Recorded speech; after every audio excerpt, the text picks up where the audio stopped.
चाहे वो शनिचरी प्रदोष हो, चाहे रविवार की हो, सोमवार की हो, मंगल की हो, बुधवार की हो, गुरुवार की हो, शुक्रवार की हो, शनिवार की हो, कोई भी वार की हो प्रदोष, प्रदोष काल में शाम का समय सूर्य डूब रहा हो, बस डूबा ही हो, और उस समय पर केवल 3 दिन ऐसे रहेंगे, 3 बार ऐसे रहेंगे, 3 तिथियां ऐसी रहेंगी, 3 समय ऐसा रहेगा जिस समय पर तेरे द्वारा निर्मित शूल को भी शिव धारण करेगा और जगत का कल्याण करेगा। 3 दिन, 3 तिथियां, 3 बार, 3 नक्षत्र, 3 घड़ी, 3 पल।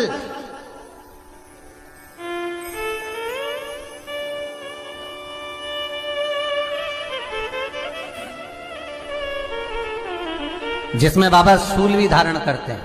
और शूल अकेले धारण नहीं करते महाराज। जो धतूरा होता है ना, दर्शन करें धतूरे के, कांटे कांटे सा होता है धतूरा, तो वो धतूरे के साथ में बाबा शूल धारण करते हैं, बेलपत्री के शूल को। ये बहुत बहुत आनंदमय कथा है महाराज जी। जिसके जीवन में हमेशा कांटे ही मिले हैं। बेटी बड़ी हुई तो घर में मायके में दुख देखा, और मायके से गई ससुराल में तो ससुराल में दुख देखा। ससुराल में भी दुख देखने के बाद में भी पति को बहुत कुछ काम खुलवाया, बहुत धंधे खुलवाए, नौकरी लगवाई, पर वो पति बार बार छोड़ कर आ गया, बार बार तकलीफ भोग रहा है, बार बार कष्ट भोग रहा है। फिर थोड़े दिन काम करता है, थोड़े दिन छूट जाता है, फिर व्यापार में बढ़ता है, फिर छूट जाता है, फिर कोई दुकान खुलवाई, थोड़े दिन अच्छी चली, फिर वापस वहीं घर पर आकर बैठ गया। अर्थात उसके जीवन में वो शूलता चल रही है। तो बाबा देवाधिदेव महादेव कहते हैं, ये 3 घड़ी, 3 पल, 3 नक्षत्र, 3 समय, 3 दिन में जो शूल मुझे समर्पित करता है, उसके जीवन से मैं शूल हटा देता हूं। वो 3 दिन लिखे स्कंद पुराण।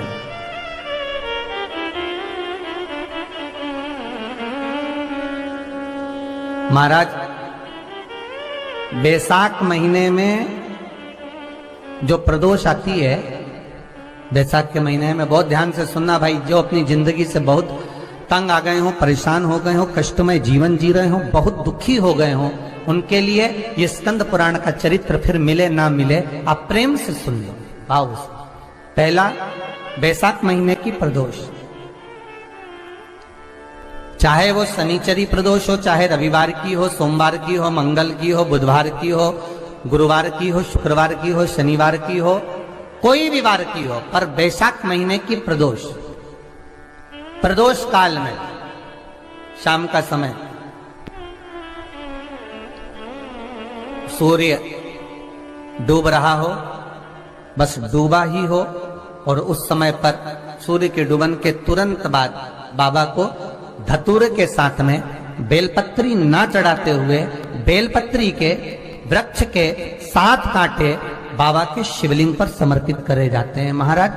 अपनी जिंदगी में अड़चनों को हटाने के लिए। फिर आप जिस व्यापार में उतरे, जिस व्यवसाय में उतरे, जिस नौकरी में उतरे, आप दिल से करें, आपको तरक्की मिलेगी। आप हार नहीं सकते, नीचे नहीं आ सकते, उन्नति पर ही चढ़ेंगे। एक वैशाख मास की प्रदोष। दूसरा, शिवरात्रि के दिन मध्याह्न का समय महाराज,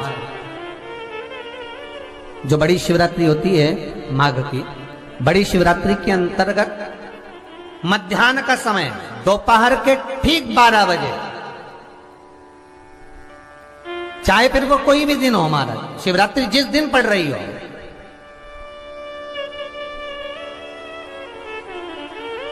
उस दिन भी धतूरे के साथ बाबा को 7 कांटे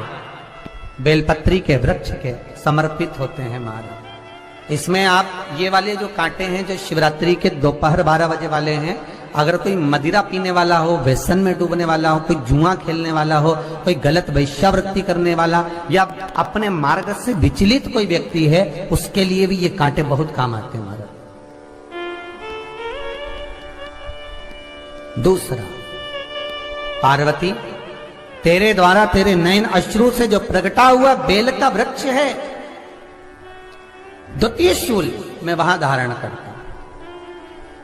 तृतीय शूल, तीसरा शूल जो वर्णन करा गया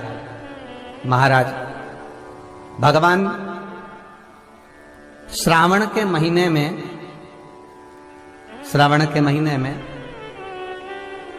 जो भी दूसरा सोमवार पड़े, जो भी पड़े श्रावण के महीने का दूसरा सोमवार, आप सबको पहले भी श्रावण के महीने में जो कथा कही उसका व्याख्यान वर्णन करा कि श्रावण का महीने का महत्व क्या है, वो भी आपको ऑनलाइन कथा में आप लोग सुन चुके हैं, लाइव कथा में श्रावण का पूरा महत्व बताया था कि श्रावण के महीने में शंकर भगवान को पूरा लेखा जोखा का भार प्रदान किया गया था। दूसरा सोमवार, श्रावण के महीने का जो दूसरा सोमवार होता है, उस दूसरे सोमवार में रात्रि के समय पर, अर्थात शास्त्र अब घड़ी और पल का स्मरण करेंगे तो रात्रि के बजेंगे 10 से 12 बजे, महाराज 10 से 12 के बीच में धतूरे के साथ बाबा को शूल समर्पित होता है महाराज। ये भी हमारी बाधाओं को, हमारी तकलीफों को, व्यापार व्यवसाय के लिए, नौकरी सर्विस के लिए, बहुत सारे एग्जाम में आप बैठ लिए, गवर्नमेंट एग्जाम के लिए बैठ लिए, नहीं हो रहा, ये 3 बार मेरे शंकर को बेलपत्री के वृक्ष के शूल समर्पित होते हैं, उसका आनंद पाना। मेरी जीजियों, 2 चीजें बड़ा स्मरण में रखिएगा। एक, बैसाख महीने में मट्टी के पात्र का जल, अभी अभी क्या चल रहा है,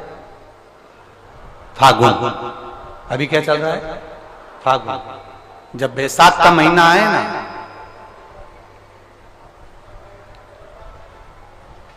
जितने यहां बैठे और जितने आस्था चैनल पर सुन रहे और जितने फेसबुक यूट्यूब पर कथा श्रवण कर रहे, जितने मोबाइलों पर देख रहे हैं, प्रयास करना, बैसाख के महीने में मिट्टी के पात्र में जो रात्रि भर जल रखा हो, मिट्टी के पात्र में, अगर आपके पास में घड़ा हो, हंडा हो, नी हो, तो दिया हो, दीपक हो, कुल्लड़ हो, कोई भी तुम्हारे पास में जो मिट्टी का पात्र, उसमें जल भरना। वो जल बैसाख के महीने की किसी भी सोमवार के दिन, किसी भी सोमवार के दिन, बैसाख महीने या किसी प्रदोष के दिन या बैसाख महीने के शिवरात्रि के दिन, वो मिट्टी के पात्र का जल अपने घर के प्रत्येक व्यक्ति का स्पर्श कराकर उस मिट्टी के पात्र के जल को तांबे के पात्र में डाल लीजिए और घर के प्रत्येक व्यक्ति का स्पर्श करा लीजिए और शंकर भगवान पर कुंदकेश्वर महादेव के नाम से समर्पित करिए। कुंदकेश्वर महादेव, कभी जीवन में पीछे पलट कर देखने की जरूरत नहीं पड़ेगी, आप उन्नति की सीढ़ी की ओर बढ़ते चले जाओगे। बैसाख महीने में मट्टी के पात्र का जल भगवान शंकर को समर्पित होना चाहिए, उसका सुख हमारे जीवन को एक आनंद फल प्रदान। जैसे कहते हैं ना, कोई अच्छा मिले ना मिले, धन मिलने से कोई भाग्यशाली नहीं होता। प्रदोष का दिन आएगा तो हम भगवान शंकर को प्रदोष के समय में, शाम के समय पर हम बेलपत्र, शमी पत्र, चावल समर्पित करेंगे। आप तो प्रयास करा करो, कभी अगर मौका मिल जाए तो प्रदोष काल में, प्रदोष के समय पर एकांतेश्वर शिवलिंग मिल जाए, कहीं एकांत में कोई शंकर भगवान का शिवलिंग मिल जाए, एक बेलपत्र लो, उसके ऊपर एक शमी पत्र रख लो, एक चावल का दाना रख लो, अपने मन की बात बाबा से कहकर श्री शिवाय नमस्तुभ्यं बोलकर शंकर भगवान की अशोक सुंदरी वाली जगह पर स्पर्श कराकर वही शमी पत्र, वही अक्षत का दाना, वही बेलपत्र शंकर भगवान के शिवलिंग पर उसको समर्पित कर दो। समर्पित करते समय ये जो डंडी का मुख है, ये जहां जलाधारी होती है, पानी बहता है, उस ओर डंडी का मुख होना चाहिए। जिधर पानी बह रहा है उधर से करो।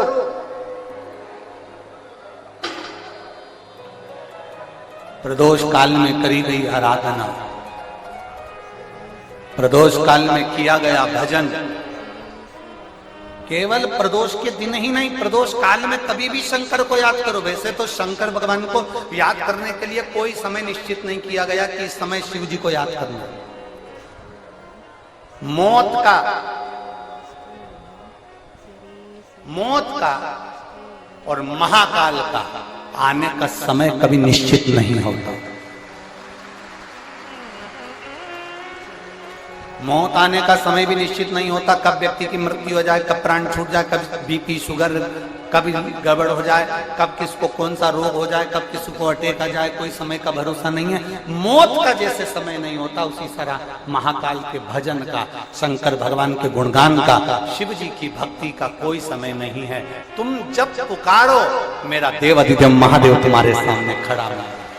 तुम करते हैं जिस प्रदोष के दिन का आपको बधाई कल हमने दी थी कि प्रदोष की आपको बधाई हो। प्रदोष शाम का जो समय होता है, प्रदोष काल जो होता है, उसका वर्णन जब हम करते हैं, ये प्रदोष की पूजन का विधान किसने बनाया, ये प्रदोष की पूजन का नियम किसने बनाया, ये प्रदोष की संध्या काल का, प्रदोष के समय का पूजन का विधान कौन बनाया, ये प्रदोष के समय पर एक बेलपत्र चढ़ाने का विधान किसने बनाया, प्रदोष के समय पर एक समीपत्र चढ़ने का विधान किसने बनाया, प्रदोष के समय पर अगर मान लो कोई भिखारी से भिखारी व्यक्ति भी है जो ठेला चला रहा है, उसके पास में खाने के लिए कुछ नहीं है, फटे कपड़े पहन रहा है, उसकी जिंदगी में कुछ भी नहीं बचा और कर्जे में लदालूम हो गया, एक चावल का दाना अगर वो प्रदोष के दिन, प्रदोष काल में शाम के समय पर शंकर के शिवलिंग पर चढ़ा देता है तो 3 या 4 प्रदोष में उसका कर्जा चूकना प्रारंभ हो जाता है। प्रदोष का विधान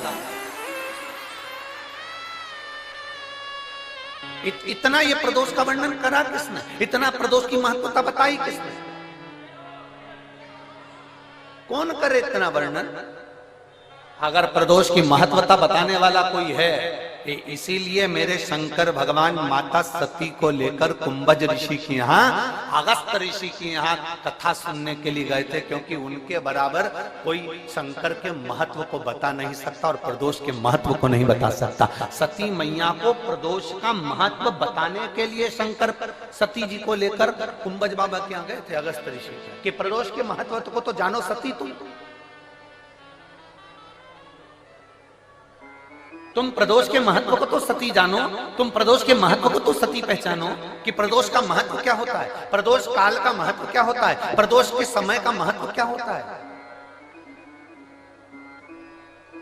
जिस समय पर सूरज डूब रहा हो, चंद्र प्रकाशित हो रहा हो, दोनों का मेल हो रहा हो,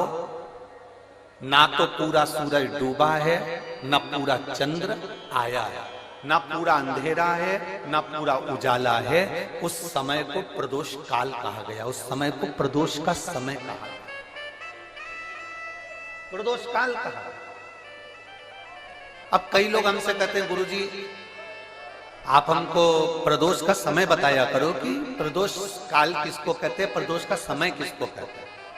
अब एक बात हम आप सबसे कहना चाहते हैं, जितने लोग आस्था चैनल पर सुन रहे हैं, जितने फेसबुक यूट्यूब पर सुन रहे हैं और जितने रेवाड़ी की इस पवित्र धरा पर कथा को सुन रहे हैं, आप सबसे एक बात कहना चाहेंगे, अगर हम समय देखकर बताएं आपको कि शाम को 6 बजे, 6:30 बजे, 6:30 पे लेकर 7:30 के बीच में ये समय है, या 5:30 से लेकर 6:30 तक का ये समय है, या हम तुमको बोल दें कि इतनी बजे ये समय प्रदोष काल का रहेगा या इतनी बजे ये समय रहेगा, तो देखिए कभी कभी ठंड का समय आता है तो दिन जल्दी ढल जाता है, कभी कभी गर्मी का समय रहता है तो दिन बहुत लेट ढलता है। इसलिए समय की गणना से मत चलो, आप तो ये अंदाजा लगाकर रखो कि दिन ढल रहा हो, अंधेरा होना शुरू हो रहा, सूरज डूब रहा हो, चंद्र प्रकाशित हो रहा हो, अंधेरा अपना काम कर रहा है, सूरज ढलता जा रहा है, दिन कम होते चले जा रहा है और अंधेरा थोड़ा बढ़ते चले जा रहा है, इन दोनों का जो मिलन का समय हो, अब वो कितनी भी बजे, आप तो बस उसके मिलन का समय निकाल लो, वही समय प्रदोष काल कहलाता है, वही समय प्रदोष काल। जब प्रदोष पड़े, बन सके 1 बेलपत्र, बन सके 5 बेलपत्र, शमी पत्र, हरे मूंग, कलश के अंदर थोड़ा सा पानी लेकर 1 बेलपत्र, हरा मूंग, शमी पत्र डालकर और उसमें थोड़ा सा गुड़ डालकर भगवान शिव का स्मरण कर कर प्रदोष काल में, मान लो कोई काम आपका बहुत जरूरी है, बहुत दिनों से अब थक गए हैं, नहीं हो रहा, कर्जा बढ़ रहा है, धन नहीं आ रहा, व्यापार नहीं चढ़ रहा, या कोई समस्या बहुत प्रबल है, कोई एग्जाम में बैठ रहे हो नहीं हो रहा, परीक्षा भी दे दी है, रिजल्ट आने ही वाला है, तो भी प्रदोष काल में, प्रदोष के समय वो जल मूंग, समीपत्र और बेलपत्र और गुड़ का शंकर के शिवलिंग को समर्पित करना प्रारंभ कर दो। 2 या 3 प्रदोष करोगे, बाबा आपकी मनोकामना शीघ्र पूर्ण कर देगा। 2 या 3 करो। कभी जीवन में आपको लग रहा हो कि मैंने 2-3 व्यापार करके देख लिए और घाटा ही घाटा हो रहा है, इसमें मुझे तरक्की नहीं मिल रही है, इसमें मुझे उन्नति नहीं मिल रही है, या कर्जा बढ़ रहा है, घट नहीं रहा और बहुत कर्जा बढ़ रहा है, तब एक प्रयोग जरूर करिएगा। प्रदोष के दिन एक धतूरा भगवान शंकर के शिवलिंग के ऊपर रख दीजिए। जब तुम्हें लगे कि मैंने 2-3 व्यापार बदल कर देख लिए, चल नहीं रहे, या कर्जा बढ़ रहा है, घट नहीं रहा, तब एक धतूरा भगवान शंकर के ऊपर रख दीजिए। धतूरा रखने का एक नियम होता है। धतूरे की जो डंडी होती है, देखिए छोटी सी डंडी होती है धतूरे में, वो डंडी धतूरे की आप जहां बैठे हो उससे विपरीत होना चाहिए। धतूरे की डंडी आप इधर बैठे हो तो धतूरे की डंडी उधर। अपने को लग रहा है कि व्यापार मैंने बदल लिया, 2 बार 4 बार 6 बार व्यापार बदल के देख लिया और कर्जा बढ़ रहा है, पर व्यापार भी नहीं चल रहा। फैक्ट्री डाली वो भी चल बंद हो गई, दुकान डाली वो भी बंद हो गई, कुछ काम करा वो भी बंद हो गया, जहां संबंध के लिए जाते हैं संबंध नहीं होता है, बेटा बेटी बड़े हो गए उनका कहीं जम नहीं रहा, बहुत प्रयास करके देख लिया पर हो नहीं रहा। तो प्रदोष के दिन धतूरे को रखिए पर डंडी विपरीत दिशा की ओर हो और 1 लोटा जल धीरे धीरे उसी धतूरे के ऊपर आप चढ़ाना प्रारंभ कर दीजिए जो शिवलिंग के ऊपर रखा हुआ।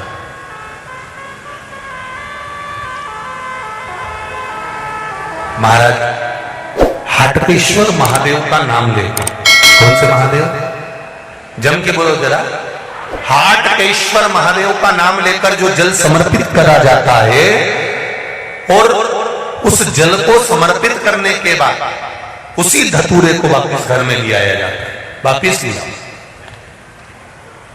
उसके बाद तुम जिस कार्य में हाथ डालोगे और जो कार्य करना चाहोगे उसमें सफलता मिलना चालू हो जाएगी और कर्जा भी धीरे धीरे चूकना प्रारंभ हो जाएगा। संबंध नहीं हो रहे होंगे तो संबंध होना प्रारंभ। कौन सा महादेव, जम के बोलिए जरा, हाटकेश्वर महादेव का स्मरण। एक शमी पत्र, 5 बेलपत्र तांबे के लोटे में जल में डाल लीजिए, 7 दाने अक्षत के आखे अक्षत से डाल लीजिए और प्रदोष काल में, प्रदोष काल जो शाम का समय होता है, प्रदोष काल में भगवान शंकर के मंदिर जाकर पांव में चप्पल पहनकर ना जाइए, घर में घी का दिया लगाकर कलश लेकर शिव के मंदिर में चले जाइए। शिव मंदिर में दिया नहीं लगाना है, आपको केवल घर में दिया लगाकर जाना है और शंकर जी के मंदिर में वो ऐसा कैसा ही पानी पूरा उंडेल कर डालकर शिवलिंग पर आ जाइए, झोली पसार कर प्रणाम करिए, शंकर की देहली पर 2 मिनट बैठकर ओम नमः शिवाय का स्मरण कर लीजिए।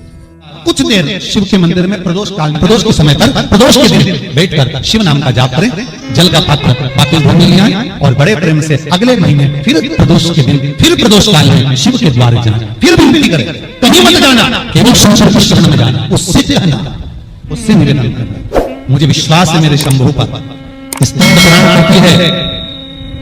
शिव महापुराण कहती है, अगर आपने 2 या 3 या 4 प्रदोष ही कर लिए तो मेरा महाकाल बाबा आपकी झोली को भर ही देगा। खुशी 2, 3, 4 10 बहुत। जब आपको लग रहा है कि मेरे बेटा बेटी, मेरे बेटा बहू या मेरे परिवार का सदस्य ठीक राह पर नहीं जा रहा, सही जगह पर नहीं जा रहा, तो पीपल के वृक्ष के नीचे, जिस पीपल के वृक्ष के नीचे कोई देवता का मंदिर ना हो या कोई स्थान ना हो या कोई मूर्त ना हो, आपको लग रहा है कि मेरे बच्चे भटक गए, मेरे बच्चों ने मार्ग भटक गए और सही मार्ग पर नहीं जा रहा, तब आप पीपल के वृक्ष के नीचे भगवान पिपलेश्वर महादेव के नाम से, कौन से महादेव, जम के बोलो जरा, पिपलेश्वर महादेव के नाम से